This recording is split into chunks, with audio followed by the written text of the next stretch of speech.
And check it out, there was a 6.3 in a heavily populated area of Afghanistan, near the city of Herat. So just northwest of that city. And look at that. That is a legit city, folks.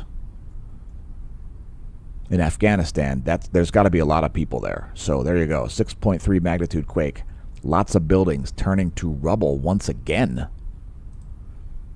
That 6.3 came in at 0 dark 41 universal time this morning. That is suboptimal.